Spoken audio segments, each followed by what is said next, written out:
Ronald J. Riederich, EN3 SS, Engineman 3rd Class Submarine Service. Born and raised on Long Island, New York. Was boating from a very early age, and I think I'm just a natural born sailor. And I graduated high school there. Vietnam came up, and the draft came up, and I knew I wasn't a soldier, I was a sailor, so I joined the Navy. On joining the Navy, went to boot camp or basic training in Great Lakes, Illinois in January, February, and March of 1966.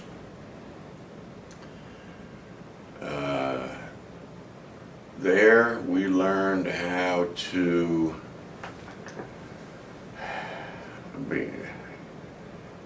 take care of ourselves instead of, having mom take care of everything, mom and dad take care of everything for you, and it was very basic. You took care of yourself, and of course they taught you some of the Navy things, which I was pretty well versed in already. I was a Sea Scout when I was a teenager, Boy Scouts of America, so I knew all the knots and things. But the training in hindsight is very good, and I think it should be mandatory because it changes you from an adolescent to an adult. And we need more of that today. So from basic training, January, February, and March, I got picked for Engineman A School. So that was also in Great Lakes, Illinois. April, May, June, and July, I believe. There's like a dozen different classes in that, ranging from basic internal combustion engines to jet engines, to familiarize yourself with whatever you were going to come up against in the Navy.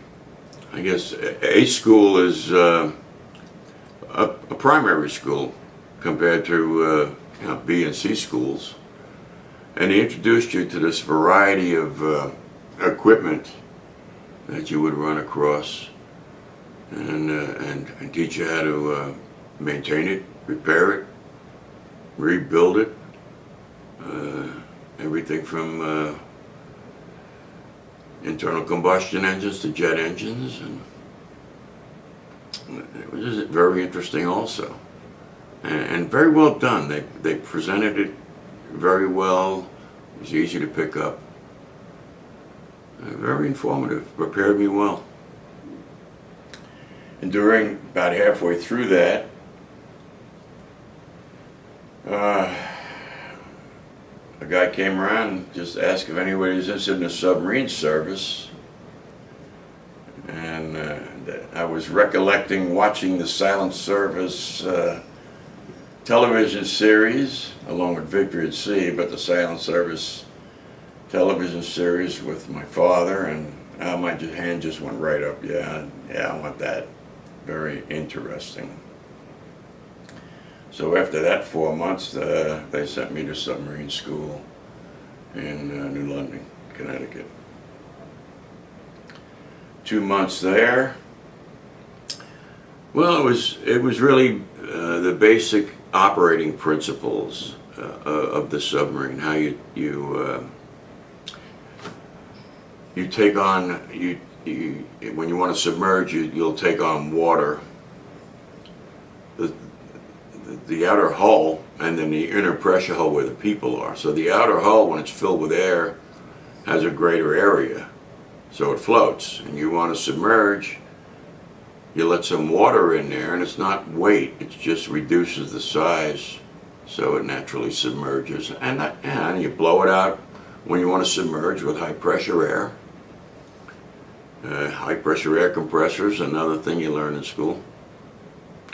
And that hydraulic systems, all the operating things on a submarine were introduced to you in submarine school. Well, when I was in submarine school, they asked me if I wanted to go nuclear.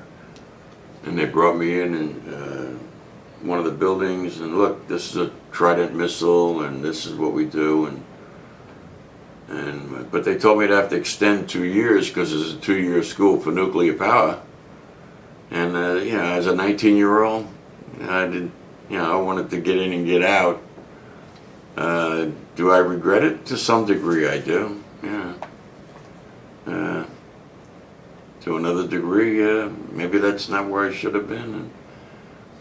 And there were issues that we know now that we didn't know then. You got to take it as it comes. But yeah, they asked me if I wanted to go nuclear, and I just couldn't be more pleased. I consider myself blessed to have been on this particular submarine with these guys. I got no complaints at all about it.